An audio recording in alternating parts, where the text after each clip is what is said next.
Hello, everybody, and welcome back to another episode of the Story Mode. We're talking about the MCU this week because of the release of Doctor Strange in the Multiverse of Madness and the finish of Moon Knight on Disney Plus. We're going to be diving into another MCU tier list, this time talking about basically everything up until Doctor Strange in the Multiverse of Madness. So, as everyone's opinions do, mine have changed since our last tier list last summer about the MCU. So, I'm going to try to do one of these every single time a new series and show and movie have wrapped up. So, yeah, keep an eye out for all those. If you haven't checked out all of my Batman ones, then go check those out. Please like the video, subscribe to the channel. Let me know what you think of this tier list down below. And without further ado, let's get into it. So, if you don't know, I do quotes for my tiers. I feel like that's the best way to summarize my thoughts instead of just giving you, A, S, B, whatever. So, my S tier is I love you 3000. I think that's pretty self-explanatory. A is I can watch this all day instead of I can do this all day. B, this does put a smile on my face. Those are those good movies, not the best, but the good one, really good ones. C are the pretty middle tier, the ones I like a lot but have some flaws. Just because something works doesn't mean it can't be improved. That's a Shuri quote. D, don't do anything I would do, and don't do anything I wouldn't do. It's kind of those movies that they're good. They can be a lot better, but they still have some redeeming qualities. F tier. F tier for MCU is actually so much higher than a usual F tier would be. Like, there's really not any MCU movie that's disastrously bad. There are a couple that are really mediocre, and those will probably be the ones that end up in my F tier. Mr. Stark, I don't feel so good. But we are doing it in release order, so starting with Iron Man and going all the way to Doctor Strange in the Multiverse of Madness. So let's kick it off with Iron Man. Iron Man is one of the great origin story films of all time. It's the template for so many things, not just in the MCU, but other films out there as well. It was one of the first Marvel origin stories, at least since Spider-Man, that really hit and really succeeded. It's still a really great movie. I think watching it in today's context, especially if you are somebody who's just getting into all this or has seen some superhero movies and goes back, maybe it doesn't hold up quite as well because so many movies have copied its formula over and over and over and over again. But it is the original. It is a really, really good movie. I'm torn between A and B. Personally, I think I'm going to put it in A right now. We'll see. I'll readjust, but I think I could say I could watch that one all day. It is really, really good, and it's still such a fundamental pillar of this entire universe. The Incredible Hulk. So this is one I've gone back and forth on over time. Sometimes I watch it and really enjoy it. Sometimes I watch it and don't. The last time I watched it, for me, it's kind of messy. It doesn't help that Edward Norton's not in the universe anymore as Hulk. It was a one and done. It feels super disjointed. It feels kind of messy. It feels like it was chopped up in the edit. They've done a good job, I guess, of bringing relevance back to it with an Abomination cameo in Shang-Chi, as well as William Hurt's role as Thunderbolt Ross throughout all these movies. Rest in peace. But this one is probably my least favorite of all the MC movies, so I'm going to put it in Mr. Stark. I don't feel so good. Again, it's not a bad movie by any means. It's an average to mediocre movie, but it's still, to me, one of the worst MCU films. And same with Iron Man 2, which I also think I will put in Mr. Stark. I don't feel so good. It's again another choppy movie. It's a movie that's pretty solid in its first act, but its second act is bogged down by so much exposition, so many things that really felt important at the time, but when you go back and watch it, it is kind of a boring watch. There are also storylines like Demon in a Bottle storyline, which are just kind of thrown in just because it's an iconic Iron Man story. It doesn't really have anything to do with the plot. It's just really unnecessary in there. It doesn't really do anything exceptional. And I think the end scene is really, it does end on a high. The whole Stark Expo thing is a really good part. And I do like some of the Avengers stuff it lays. I like seeing more of Nick Fury. I like seeing all that. But again, one of the more forgettable Marvel movies. In the grand scheme of things, it is one of the worst ones to rewatch as well. So I'm also going to put that in Mr. Stark. I don't feel so good. Thor. Thor is one that I feel like gets kind of a bad rap lumped in with all the rest of these phase one movies because none of them are super exceptional. But besides Iron Man and the Avengers, but Thor is actually a pretty good movie. Yes, there is some ham-fisted dialogue and weird, campy humor. Some of the characters don't necessarily work, but I feel like when it gets Shakespearean, when Kenneth Branagh is able to do the stuff that he's really good at, and when it really feels like comic book Thor, and I think this movie, out of all the Thor stuff we've seen, whether it's in the Avengers or his 3 movies about to be 4 this summer, this is the most like the comic books out of all the Thor movies when it is Shakespearean, when it's grand. I really love the first 20, 30 minutes of this movie. It's so good. And when he goes into Earth, then it definitely gets bogged down by other things. Loki's arc in this is really strong. He's still one of the best characters. Like, if you want to take one singular villain performance from each movie, Loki and Thor is still one of the best MCU villains. Yet, I'm going to say this is in the C tier because I think it's a really solid movie. I think it is underrated. Captain America: The First Avenger is one I also really like. I like it more than Thor. Some people dog on this movie because it spans so much time. There's a lot of montages, stuff like that. It's a very exciting movie. It's one of the better origin stories that we've seen in the MCU. I'm going to put it in the C tier because I think it is better than Thor. It's really a victim of the success of the MCU that it's in the C tier because it's a really solid movie. And I would love to put it up to B. Maybe I will move it later. We'll see. The only restriction I have on these lists is I don't usually like to put more than 5 in the top tier. 5 is the maximum. Avengers. So Avengers, I think, is also going into A tier. Avengers is a movie that people don't talk about enough nowadays. And when you watch it, yes, it can feel smaller and more underwhelming than even like Doctor Strange in the Multiverse of Madness or Spider-Man No Way Home. But you got to put yourself back 10 years ago. I can't believe it's 10 years ago. 10 years ago, this movie changed everything. It was the first time we had really seen anything like this. People have been trying to do it forever, since even Tim Burton with Michael Keaton and Nick Cage's Batman and Superman. This was a thing people were wanting to do for so long, and the MCU and Kevin Feige, they finally got it off the ground, and Avengers was such a great success. It is a really fun movie, really entertaining, and it does start everything really in the MCU. It's the start of the Thanos storyline. Loki is fantastic as the villain in this. I really like Mark Ruffalo's Hulk, our introduction to him. Really, more of the Hawkeye stuff was a good introduction to that character. Black Widow really gets to shine. Thor is the one that I would say is a little bit left out in this film, but Captain America and Iron Man, we can see that dynamic. This is a really great movie. I'd love to put it up here. I just think 4 to 5 I'm going to put up here are a lot better than Avengers 1 nowadays, but Avengers 1 still definitely holds a special place in my heart because it is one of the most influential movies in the entire genre. Iron Man 3, another mixed bag. I absolutely love the first hour of Iron Man 3. Everything after that, the last like hour and 15 minutes, is really messy, really choppy, complete conflict of tones, doesn't really know what it wants to be. This was a major disappointment for me when I saw it. It's definitely grown on me over time as they've redeemed stuff, especially with Shang-Chi. They've redeemed certain characters. They've done things that are a little bit better um, to the mythology.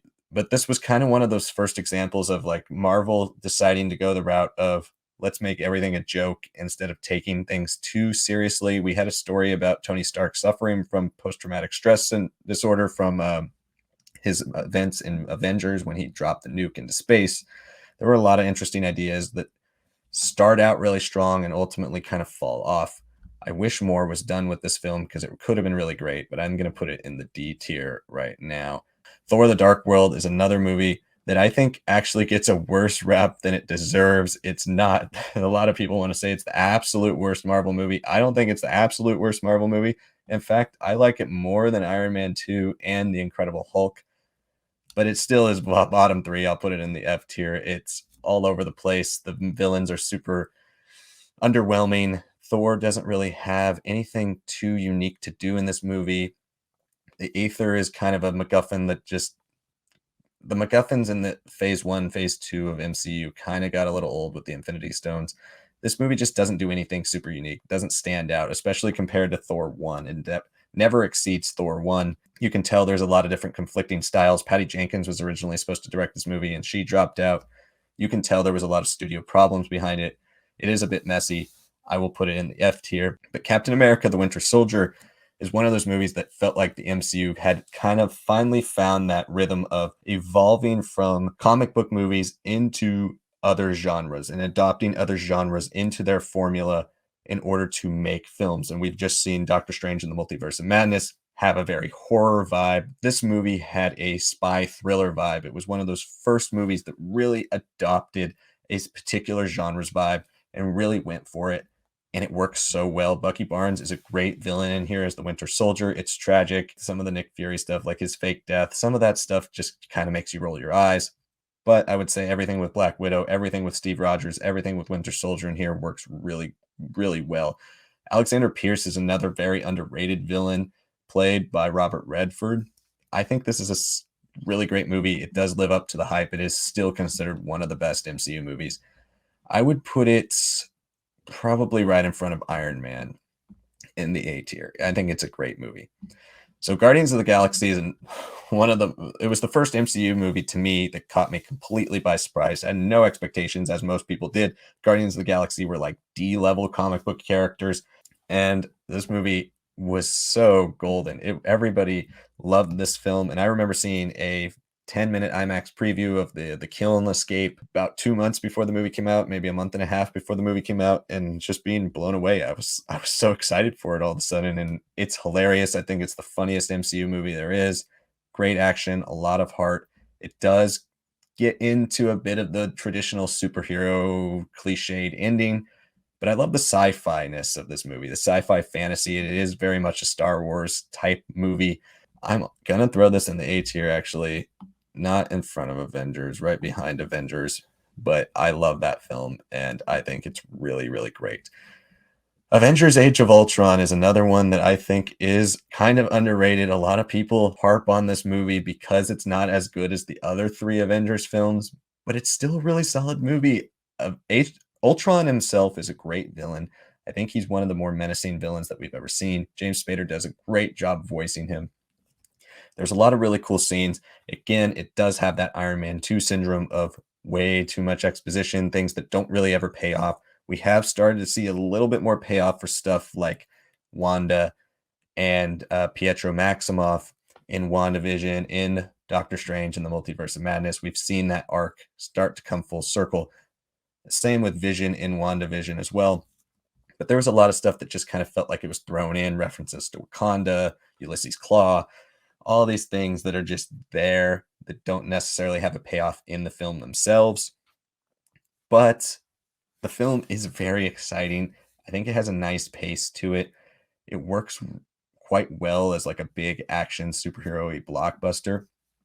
But with all that being said, I think I'm still going to put it in the C tier, right in front of Captain America, the First Avenger. Ant-Man, another one that really embraced genre. This is a heist film through and through. It's a very funny movie as well. Good origin story. I wouldn't say Ant-Man's rarely ever exceptional, but it is really solid all the way around. Very, very funny jokes. Paul Rudd is great in this movie. Ant-Man, I would put right behind Captain America, the First Avenger. I think it is a really solid movie, but right in the middle of all these. Most of these origin stories are all right here in the C tier. Captain America Civil War, if you watch my last tier list, this you probably aren't surprised by this, but if you haven't, this is my favorite Marvel movie. I think it does everything that the Marvel formula does well to the absolute pinnacle of what it can do. It's a team-up movie that works really well because it's a character-centric team-up movie. It's all about Steve Rogers' relationships with two different people. It's his relationships with Bucky Barnes. It's his relationship with Tony Stark. We start to see those ideals clash, but it's really, a lot of people want to label it as Avengers 2.5, but it's I guess it is, but it's not. It's not an Avengers movie. It's not about the team. It's about these two people and their clashing ideologies, the way they look at the world. But you have a very selfless man like Steve Rogers who believes that he's doing what's right and fighting for the ideologies that he's believed in for his whole life as a man out of time. Then you also have Tony Stark, who is a very selfish person, but has started to go through a transformation. And it's because he sees the flaws in himself that he's really hell-bent on trying to fix everything because he's trying to make up for the sins of his past. So two completely different people trying to lead one team, one faction. And it works so well. You also have Baron Zemo as the villain in this that nobody ever talks about. I'm glad Falcon and Winter Soldier brought him back because he's such a great character in this. On top of that, you have the introduction to Black Panther, which is one of my favorite introductions to any MCU character ever. This movie, to me, it's easily my favorite MCU film. I don't understand why it's not at the top of more people's lists. Everything, every element, character, action, drama, all of it. Everything the MCU does really well. There's even good humor. Everything the MCU does well is done well in Civil War. It's my favorite Marvel movie, so it's at the top of my S tier. Next, we have Doctor Strange, which is one I've always liked, but I never have thought that it was up here with all these ones. I think it's one of the better origin stories. I would say it's better than almost all of these films, but it does fall into the occasional MCU trap, similar to Captain America, the first Avenger. It does feature montage to skip over a lot of the progression of our character. Stephen Strange progresses very quickly into ultimately the Sorcerer Supreme. I would have liked to see a bit more to his transition because, especially in the beginning of the film, there's so much time spent on his emotional transition from who he is before the crash to who he is after the crash as he's trying to find Kamar-Taj and trying to find a cure to get back to his old life. I'd like to eventually see really how he progresses with the magic because he kind of gets really good at it really fast. It's something that I've always found bothersome about this film. But for the most part, I like this a lot. And the ending is actually super unique, and that's one of the reasons why I put it so high. I think the Dormammu stuff is really different and really smart, especially because so many of these movies, the third act is what kills these movies so many times over and over and over again. You see third act traps. Doctor Strange kind of transcends that third act trap. It's not in that mold, and I think it does something super unique. Eventually, I want to see Dormammu back, but for now, I really like what it does. I don't have anything in B, so I kind of want to put it up to B because I think it is better than all of these films. I'll put it in B right now. I don't think it's quite as good as anything in here. I think it's better than these. We'll see what ends up in B as well from the rest of this list. Guardians of the Galaxy Volume 2 is another one that sometimes falls into the MCU trap of let's make everything a joke. There are times when emotion is glossed over for a punchline, which I don't necessarily love. But I would say this movie has so much emotion. It has so much heart, and there's so many things about character in this movie. It's a very character-driven MCU film. This film has a lot of different characters dealing with a lot of different personal conflicts that I really, really like. I think I'm going to put it right behind Doctor Strange here. No, maybe right in front of Doctor Strange. I think as a whole, I enjoy it more, the ultimate package, than Doctor Strange. Spider-Man Homecoming was a movie I absolutely love. I think it does a great job with the character of Peter Parker. It really understands what it means to be a high school misfit, a high school outcast. I really love the way Peter is dealing with those high school problems as well as being Spider-Man. I think the Tobey Maguire movies do it very well. The first one does it quite well, but you never quite buy the high schooler vibe there. This movie really sells it. It really sells the difficulties of being a child and also being a superhero. There's a lot of really great things in here. Michael Keaton is great as the Vulture. Really like his performance. There are a couple scenes straight out of the comic books that I absolutely love. For a while, this was my favorite MCU Spider-Man, and I think it's as good as everything up here. I go back and forth with Guardians of the Galaxy because Guardians of the Galaxy was super unique. I think I'm going to put it right behind, but I really, really like Spider-Man Homecoming. I think it does a great job with its characters. So moving on to Thor Ragnarok. Thor Ragnarok is one of the funniest MCU movies as well. I've always been a huge fan of Taika Waititi's humor. I was a big fan of his humor before Thor Ragnarok. I saw films like What We Do in the Shadows and The Hunt for the Wilder People. His style, especially some of the lines that Korg has in this movie are absolutely hilarious. I love what he does with Hulk in this movie as well. Valkyrie. Hela is a great villain, and she really adds some emotional stakes to Thor. There are some really strong emotional moments for Thor in this film. Again, like Guardians of the Galaxy Volume 2, like some of these other MCU films, jokes ruin emotional moments. When Ragnarok happens in this film, you don't really feel as much as you should because Korg makes a joke. To me, it's just that type of stuff kills me because it could have a really, really strong ending. It is a great film, though. I have so many things at A. I want to put it up here in A. So many things in A. I think I'm going to put it at the top of B. Black Panther is another one that is fantastic in its first two acts. I love the mythology here. I love the world building of Wakanda. I like seeing how the technology works, really just how the tribalism works with the way everything comes together in the nation. It's one of the only sci-fi fantasy films in the MCU that truly builds its own sci-fi fantasy world. I really appreciate that about Black Panther. It's one of my favorite parts. The characters here are also very strong. T'Challa is a great, great character, as well as Killmonger. All of it works really well. Again, third act is absolutely ruined by just the fact that it is so traditional. It's such a CGI fest, Marvel ending, big fight. And I know we all expect that. And I know it's hard to harp on a movie because it does what we're all expecting. But at the same time, when you have such a transcendent movie in the first two acts, something that's really good, something that was Best Picture nominee, there's more there that's able to be offered than we get in the third act. So I'm gonna put it in B. Avengers Infinity War, another one that's like semi-mixed critically compared to Avengers 1 and Avengers Endgame. I don't understand why. I think this movie is absolutely fantastic. It goes into my S tier. Everything works about it. Thanos is so good. He's the best MCU villain. Every character in this every character has great moments, time to shine. Battle sequences, action sequences, philosophy, all of that is great in Infinity War. It really, really lived up to the hype, in my opinion. It's in my S tier. Ant-Man and the Wasp is one that absolutely fell flat for me when it came out. Such a forgettable film. It has its funny moments, it has some entertaining stuff, but for the most part, it's just so average, especially coming after Infinity War and after so many same year as Infinity War and Black Panther.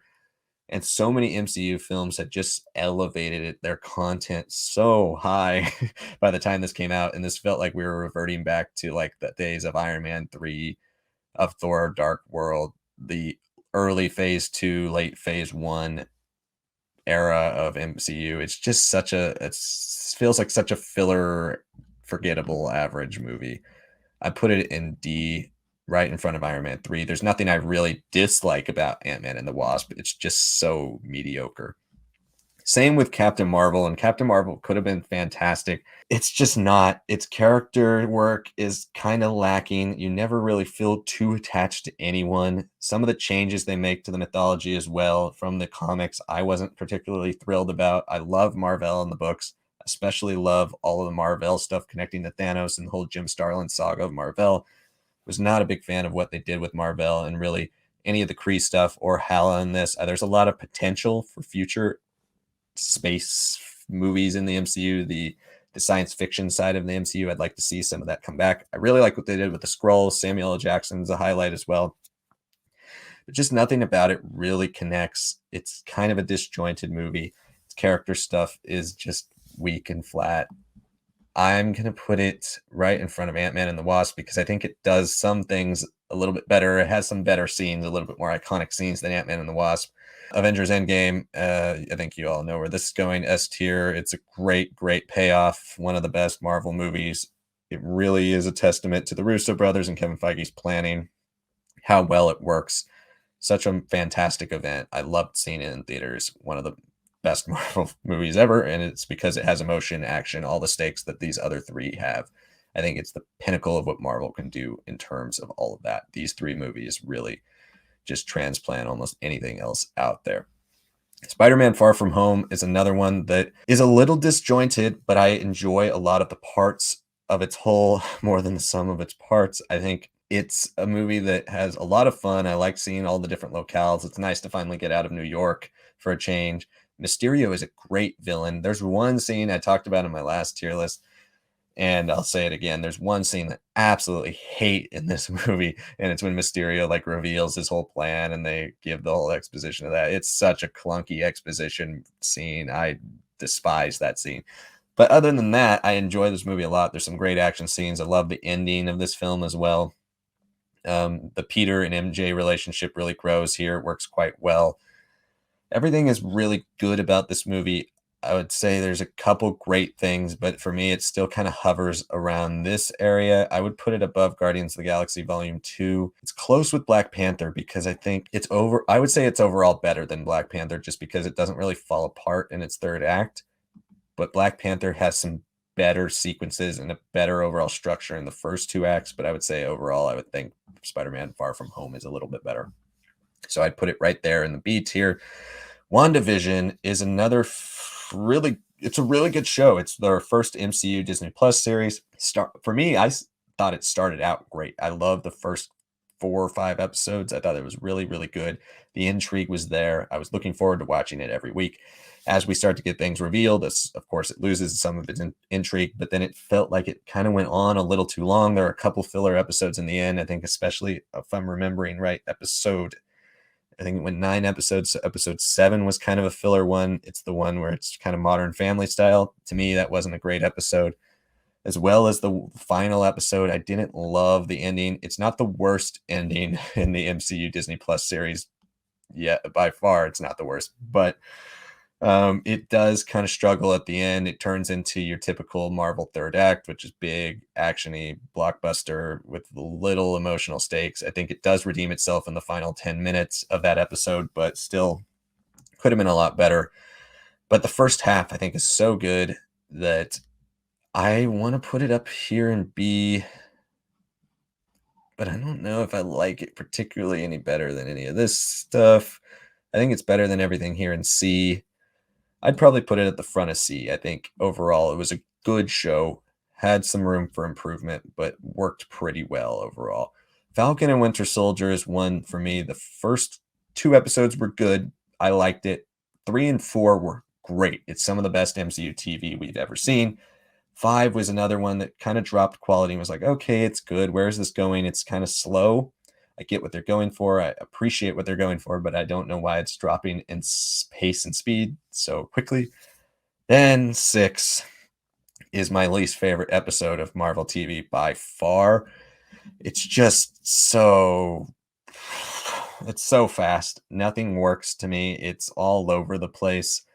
Character arcs are just wrapped up in seconds. The John Walker stuff to me is an absolute disaster. It was a character that I really, really liked the idea of. And then we kind of just wrap it up immediately. He's making jokes with Bucky. And we're like, what is going on here? Because this guy was having such emotional trauma throughout this entire show, and all of a sudden he's just back for no reason really. He doesn't like there's nothing really that turns him. I do appreciate what Sam does in that final episode, even if some things are a little on the nose. The Bucky stuff though, Bucky was good in the first half of the show, and it really was disappointing in the second half. His stuff just kind of falls off. It becomes the Sam show, which is great, but you have 2 title characters that I wanted a bit more of from the second one. I got a lot from the first one, and I really liked what they did with Sam, but everything they do with Bucky at the end of the show falls flat. John Walker falls flat. Some of the stuff they're trying to tie in with the Julia Louis-Dreyfus character seemed a little bit forced.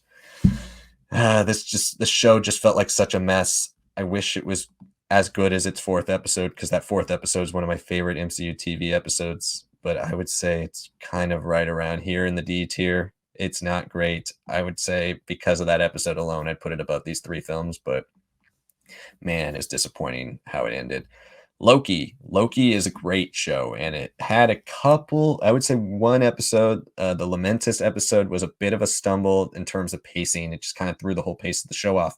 Other than that, everything was really, really great. I think the ending was a bit underwhelming initially when you watch it, but then you realize there's season 2. Then you're like, okay, I'm pretty hyped for what else is coming. Love the characters, Mobius, Loki, the female Loki. I like a lot of what's here. I like what the future holds for Loki. And season 1 I thought was really good. There is still room for improvement, so I don't know if I'm going to put it quite in A. I think I would put it right at the top of B, right in front of Thor Ragnarok. It is really, really solid, but man, yeah, there's a couple things that I think could improve. I don't know, it's really close. Just because I'm more predisposed to film, I might put Thor Ragnarok right in front of Loki, but it's all right around in the same area there. I think it's right there is a really good spot for it. It definitely can become one of the best Marvel things out there. Black Widow, another pretty average and kind of disappointing film. Nothing about it really stands out. I wish it like okay, if this movie came out in 2013, this would have been one of our favorite MCU movies. But when it came out, we already had films similar with a spy angle to it. Just nothing it does really feels unique. I do like the beginning a lot when we see like her as a child and some of the early stuff. I like the dynamic between the whole family, but the ending just kind of falls flat. The villain is pretty mediocre. It's just kind of average. I would say I like it more than probably all this other stuff in the D tier, but it's at the front of the D tier. Not anything too great. Shang-Chi is another one that I thought was really, really solid. And even though it has a big bombastic third act, I like it a lot because it's so fantastical and mystical. I love all the dragons and all the stuff that's going on. I'm a sucker for mythology and fantasy. I think it does all of that stuff really, really well in the third act. And the beginning is good. I think this movie, unlike most of the other origin stories where they start out pretty strong and then fall apart, this one is kind of trying to find its footing in the end of the first act, beginning of the second act, where it kind of is just meandering around until we get into the Mandarin stuff, until we get into all the Tony Leung stuff, and when we get into the entire third act, all that action that comes there. All of that for me works really well. First act is still good because it's, we're finding our footing, and I like the flashbacks into the past, the history of the 10 rings. All of that is really solid. The second act for me dips quite a bit. Third act comes back. I would say I think just like Black Panther, it has room to grow. For me, it's close between the two of them because third act is way better in Shang-Chi than it is in Black Panther. But the second act of Black Panther is so much better than Shang-Chi. I don't know. I don't think you can really go wrong either way. I'd say I put it right behind Black Panther for now. Maybe in the future it might change. What If, I think, is a nice little show. It is kind of the most disconnected out of all this stuff. Even Doctor Strange and the Multiverse of Madness, I don't want to spoil anything, but it doesn't really connect as much as you'd hope. And that's kind of been the case for some of these Disney Plus series where even like WandaVision, yes, it helps significantly to understand what Wanda's going through in Doctor Strange. If you've seen WandaVision, there is room in the films for these shows to be more important, but right now they still are on the fringe. There's a lot of really good episodes of What If. There are a lot of mediocre episodes of What If, and there are only a couple of episodes that I think are not good at all. But I think because the standards for me are lower with this, I was not expecting anything too great with this. And some of the times it really exceeded my expectations. Other times it about met them, and a couple, like maybe one time it went underneath. I would say the only episode I really was not a huge fan of was the first one with Captain Carter because it just felt like literally Captain America First Avenger, but with her as Captain America, it was just very redundant. Other than that, I enjoyed the premises of almost everything else, even if some of them were kind of sloppy or didn't work. I'd put it at the bottom of C tier. I think it, especially with season 2, there's a lot of things you can do with What If. It can grow and do a lot more creative things. This thing, especially now that we've established what it is. Okay, this is going to be my most controversial opinion on this list, but I'm a big fan of Eternals. I think this is the best Justice League movie ever made. If you don't understand what I mean by that, I mean, just look at the power sets of literally all these characters. It also was created, the Eternals were created by Jack Kirby in the 70s. So after working for DC for a long time and creating the New Gods, basically as a continuation of the New Gods for Marvel, these are the Justice League. Like all these characters are the Justice League. And maybe it's because I love DC Comics and the Justice League so much that I'm projecting things on this film. But I think it works really well. It's one of the most beautiful MCU movies you'll ever watch cinematography-wise. Chloe Zhao is an incredibly visual director. She does a great job framing all this stuff. I felt for the Icarus and Cersei relationship. I thought that worked really, really well. I liked all the other Eternals. I thought the burdens of godhood, dealing with the burdens of godhood, all of that to me was quite a change of pace and a really interesting theme to throw in there in the MCU. I think for me, one of the things that brings it down and one of the things that makes it a little bit more forgettable to me than it really should be, because I've watched it twice and I've loved watching it both times. One of the things that makes it a little bit more forgettable to me is the fact that literally nothing is connected to it right now. So we need to really get into the sci-fi side of the MCU, which really only Captain Marvel and Guardians of the Galaxy have ever done. And both of those have very, very different looking fantasy sci-fi worlds from each other than Eternals does. And I know Eternals is getting into the Celestials, which are mentioned in Guardians of the Galaxy, but this is a completely separate side of the MCU. It's a side that kind of feels weird to not have Thanos a part of as well. Overall, I really, really like this movie. There are flaws for sure, and that's why I don't know if I can quite put it in A, because there are definite flaws that I would do to fix some of these things. I love the third act of this film. I think the first act to me is the sloppiest, the slowest, but I really love every flashback that happens in this film. Maybe a little bit predictable with the twist, but for me, I think I just think it works really well. I really like this movie. It's my like one super controversial opinion in this video because it seems like pretty consensus. Audience and critics are not a huge fan of this film. I think it's actually the lowest rated Rotten Tomatoes Marvel movie ever, which is just bonkers when you have some of these other movies that are not even close to as good as Eternals. But Eternals to me is something that was really, really great. I really enjoy how epic it is. And really, and I really love that it's the best Justice League movie we've ever seen. So there you go. Eternals is in the B tier, top of the B tier. I really want to put it in A. I really do. But I'm going to leave it in there for now. Hawkeye, another one when I was making the list that I completely forgot exists. It's average. I would say it's average. It doesn't do anything badly. It doesn't do anything really that well. I think it's like 2.5s and 3s out of 5 the entire series. Entertaining. The ending could have been a lot better. It's not the worst MCU ending. That is still strictly reserved for the Falcon and Winter Soldier, but it is just kind of underwhelming. I don't know. I think it's. I didn't really expect too much out of Hawkeye though. Like I don't think it did anything worse for me than Black Widow, but I still don't think I can even put it in C tier because it is so underwhelming. I'm gonna leave it in D right now, but yeah, that's where I have Hawkeye. Spider-Man No Way Home. I'm actually gonna drop this one in the S tier. I'm gonna put this as my third favorite MCU film. I think a lot of it works super well. Everything, the legacy of the Spider-Man character throughout film history is celebrated here, as well as bringing some of those iconic elements and dropping them into Peter Parker's lap into our MCU version of Peter Parker. I think if this was the end of the Spider-Man story in the MCU, it would make sense. I also think it sets up an extremely exciting future for a more mature Spider-Man. I love the high school gimmick. I love the way all that works. But really, even in the comics, Spider-Man is like a senior in high school when those comics start, the original Stan Lee stuff. And then he's in college pretty fast. So we're dealing with semi-childish, semi-adult problems. He's going through both. But Spider-Man has always been our most real-world character in Marvel Comics. He's the guy that really just deals with all the grit and the grime of like daily monotony and daily life. I appreciated some of that part of here, but he's also a guy who's got a good moral conscience and really just got a sense for what the world is like. I think you see that a lot in Spider-Man Far From Home. Not Spider-Man, Spider-Man No Way Home. All these titles are so confusing. But anyway, love everything that happens in here. Obviously, we all know now about the 3 Peter Parkers that are in it, 3 Spider-Man. That's such a brilliant homage. I love that. I love Willem Dafoe and Green Goblin in here.